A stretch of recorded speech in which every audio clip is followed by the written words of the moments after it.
哎呀，哎，不是每一个男的都会安慰人的。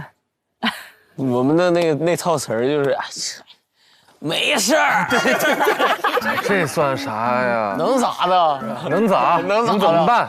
所以这已经是直男安慰人的最高水平了，对吗？最顶级的就是他说他的困境啊，噼里扑噜噼里扑噜，非常崩溃，说我怎么着，然后旁边哥们儿，那咋办？你这说，还有那种他说完困境说，所以咱一会儿去吃啥呀？这比较常见。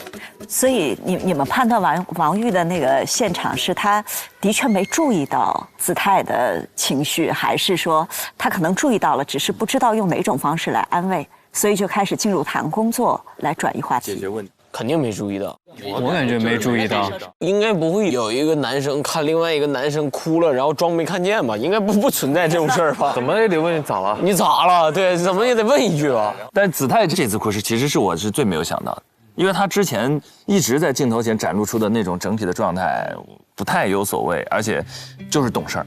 他会把身边所有人照顾得非常好，而且所有人情绪的时候都想在他身边，就他能给一个最坚定的支持、拥抱和安慰。但是我们确实忽略了这一点，就是那谁来安慰他呢？他也是0分，但是也不是王宇没有发现，也是他专门避开了。对他其实很害怕在别人面前袒露他的这一面。是的，他在车上的时候，由于距离近，他声音都没有发出来，推开门才开始抽泣。我觉得这种克制也到了太极致的情况了。我觉得这个太极致了。我有过一模一样的经历，就是在2020年。反正就是那一年做的所有事情都是不顺，有中途腰斩的，有最后面临门一脚失败的，就所有的事情都是失败 ，no。有一天晚上，我坐在回学校的那个车上，我也没觉得说多难过，但是我就看着窗，我说我怎么回事？怎么就给我搞成这样子？就那个泪水就突然间下来了。就有点想不明白为什么。你考研了，子琪？没考研。你看这是男生，他在说他流泪，他没考研了。考研了，我在流泪，哥们，没特别理解，真的特别理解，我超级懂那种。行了，别找我了。哎，其实你们知道吗？你们的这个哭，就底层那个心理状态。其实跟子泰是一模一样的，因为这是职场的特别典型的一种沮丧，叫你会发现说你努力无效，对，因为你在学校里所有的努力都是有效的嘛，对吧？你多背2单词儿，你就是多得2分呢，但是你会到职场的时候，突然就发现说，你有可能努力依然不会赢，你就不知道怎么抓住这个机会，也是一个很宝贵的经历，确实。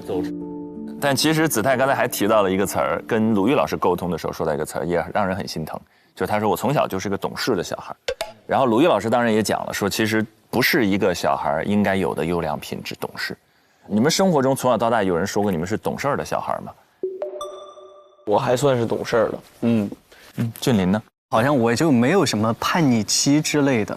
那我知道了，赫还在后头呢，还在后边，还没到。原来我之前有一段时间，我一直就是跟媒体特别自信声称我从来没有叛逆过，后来就突然有那么1、2年就叛逆了，就不行了，说什么都是错的。然后我一想，这不就是15、16岁青春期的那个状态吗？叛逆期的是。哦，就是说叛逆期是人生必经的一段经历吗？我现在感觉是的。他有什么具体的临床就是有什么症状吗？你可以用临床这2个字，陈老师，因为真的就是感觉激素啊什么的全不对了。怎么感受呢？什么样的感受到底？就是你心里会无名火，对，听到某些话之后，突然那激素就开始激素上升了就。而且我观察到这一点现象是，这些话可能他们以前老说，但是突然有一年就不行了，就听不得了，不知道为什么。哦哟，那你这我还没有，还没到，快了。下次我叛逆的时候，我第一时间给你说。马上发，都注意啊！我要开始叛逆了，我发朋友圈，我要叛逆了。但怎么样才发现自己又过了那个叛逆期呢？因为回首去年，觉得自己不懂事儿啊。太傻了。回首我说，就回首那一年，不是说为人处事啊，只是对待家庭的这种态度，觉得这反常了，这不是真实的我，一定身体的某个激素方面在影响我。其实咱们重新分析一下“懂事儿”这2个字，就我觉得，比如说守规矩啊、讲礼貌啊，不会被形容为懂事儿。懂事儿就是你让渡自己的一些需求，让渡自己的一些权利，方便别人跟你相处。所以就是但凡从小这么长大的孩子，被这么夸大的那个孩子，他的外部反馈就是你一让渡，别人就夸你；你一让渡，别人就夸你。所以他特别容易忽视自己到底要什么，他会优先让你觉得开心。但总忽视，他内心还是有需求的嘛，他还是想赢的嘛，还是不想得0分的嘛。但是他还要反过来想说，老师会怎么看我？他会不会对我失望？对，所以那2股力量冲到那儿的时候，那一刻我觉得他崩了，是他既观察到了自己想要的东西，又依然怕会让别人失望，所以2股劲就顶在一起了。我觉得刚才先旭说的那一年就是一个平衡。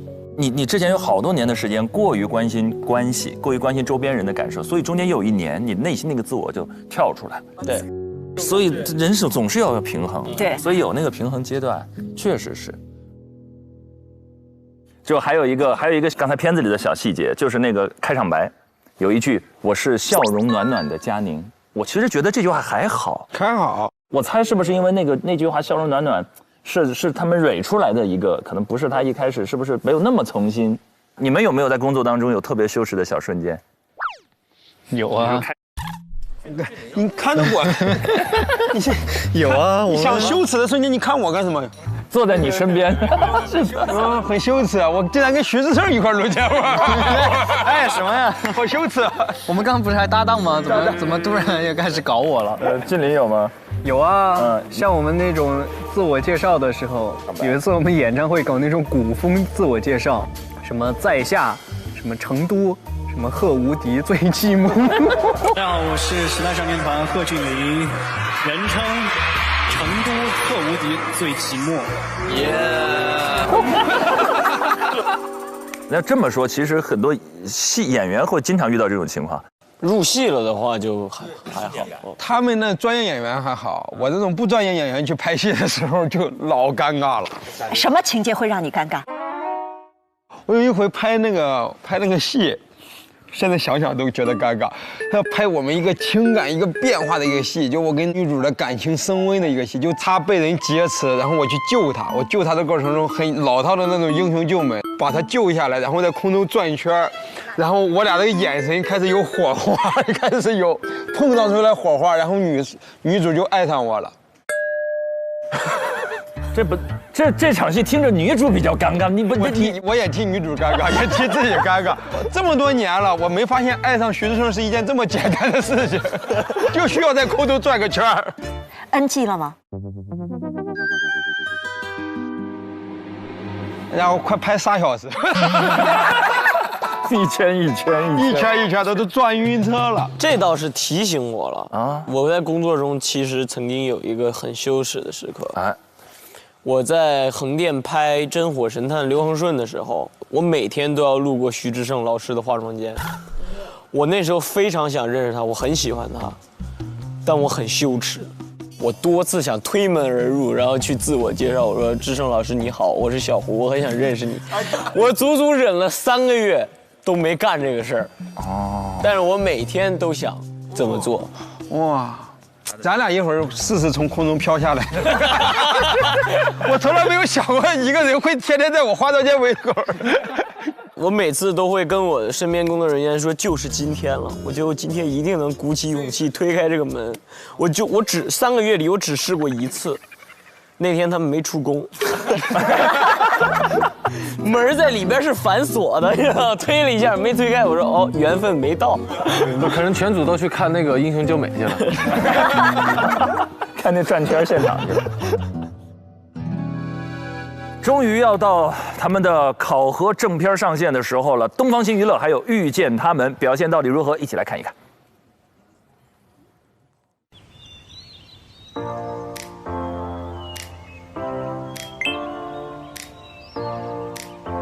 观众朋友们，大家好，我是笑容暖暖的佳宁。大家别忘了扫描屏幕下方的2维码，加入东方新娱乐俱乐部，来和我们一起玩吧。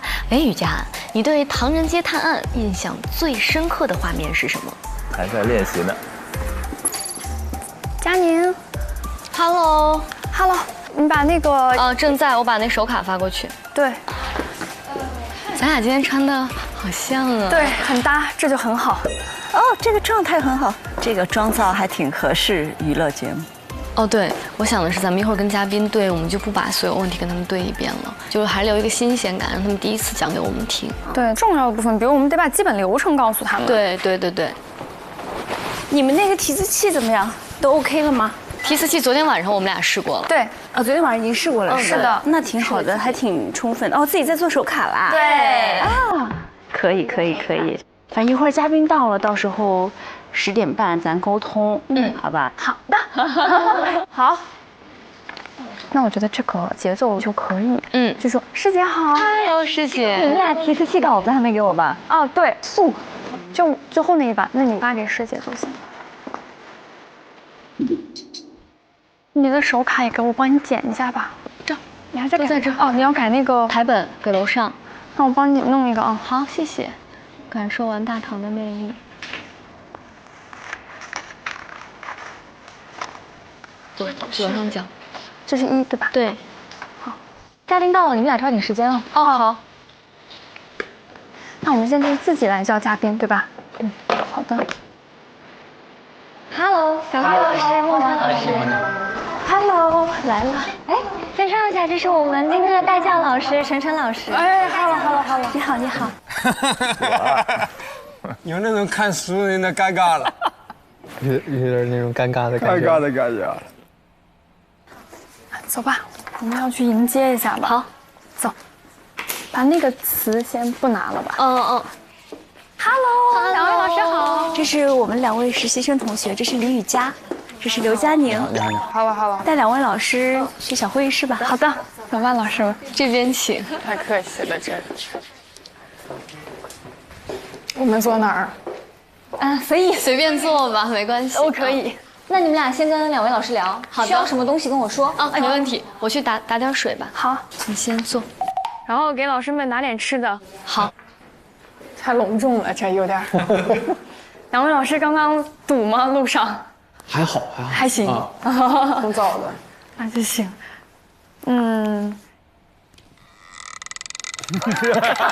他俩人怎么比人家还紧张呀？2位老师之前来过咱们东市吗？来过。我没来过，但是我参与过东市的那个一些编剧工作。我参与过一些幕前的工作，上班打工的。那我们策划案的话，因为给老师们准备了一些小惊喜，就不给到2位了。确定是惊喜啊？是惊喜，绝对是惊喜。然后我大概给老师们说一下我们的整体流程。就是我们的第一个部分，首先是一个我们会有个资料吗？那我让那个再你把这个给老师吧，然后你自己再去拿一份。这个里面有惊喜。sorry， 那我的问题。没事，我再去打一份，可以吗？好的。我去拿一下。脱口秀演员事儿咋这么多呢？还得要文稿，咋不给你们准备提词器呢？哎，显得我要求有点多了。我们需要一个没有提问部分的台本。好。Hello， 谢谢。没事，吃点喝点，当自己家一样。可以红。好。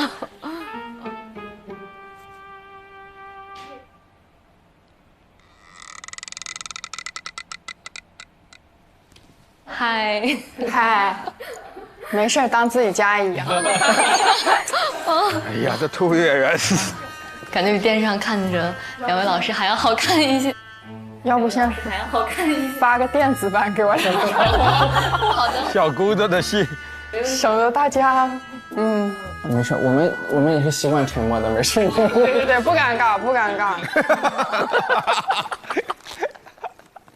尬俩。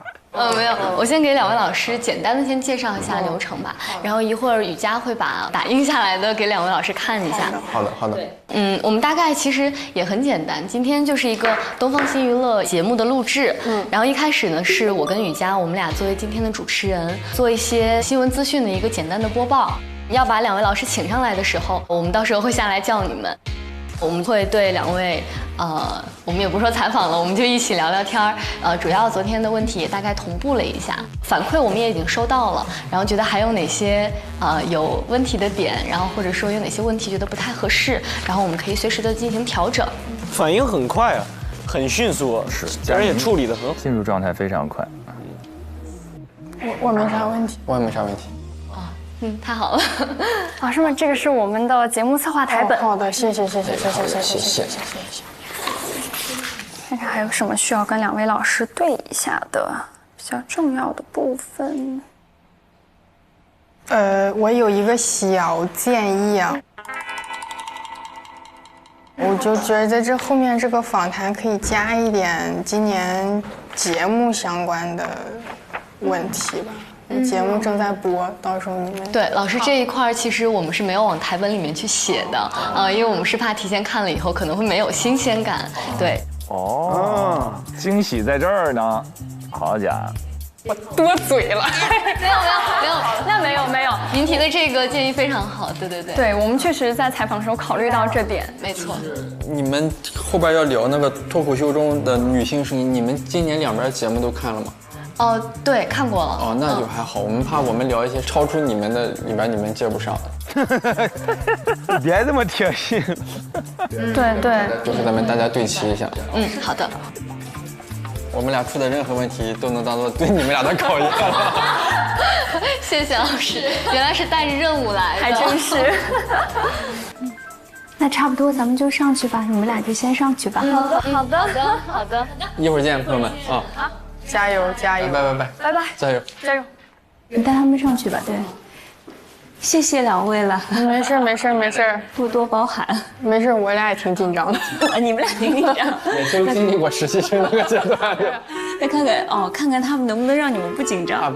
我们有时候可能就是聊天开玩笑，可能怕把人家整紧张了。没事，你们就放松玩一下吧。好的，也都是年龄差不多，他们也很年轻，就 enjoy。他不年轻，圈儿哥不年轻了，确实是。圈儿哥多大？圈儿哥89的，88。哦。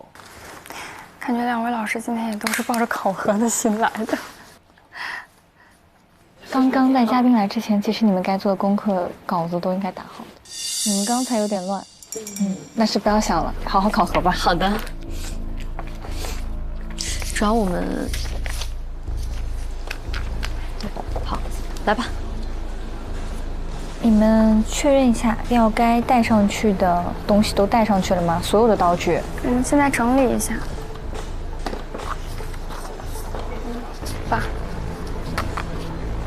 走吧。好。我觉得现在不是还有5分钟吗？我们上去走一下提问的走位。我也觉得。哇，来了。过来这边吧。两位，我跟你们说一下啊，开始之后，观众朋友们大家好，然后我是谁，这个是我们看摇臂。好。稍微停一下，不要停很久，就稍微顿一下，然后活力满满的瑜伽之后就看2号机，我2号就会推上来。好的。然后就跟着提词器读就可以了。好的。老师，我们拿一下提词器的控制器。我是调耳机的音量吗？对。好，谢谢。走吧，我们去准备吧。这个就放这儿吧。不过了，对吧？来不及过了，咱俩咔之后再过吧。好。我们看一下站位。小姑娘还要往这边站一点。好。观众朋友们，大家好，我是笑容暖暖的佳宁。东方新娱乐都市文娱风向标。哎，我怎么觉得这提词器速度这么慢啊？你那样可以暂停不？我没法暂停，因为它你可以快进步，就是按那个试一下。哦，这样就快了。哦，好的。它是应该有快慢。我再确认一下，就东方新娱乐的时候，我们还在看上面，对吗？我说那一句都市文娱风向标，我们其实一直是看2号机。和您见面，然后我再转到这边来，是不？是的。加油！两位，我们准备。好的。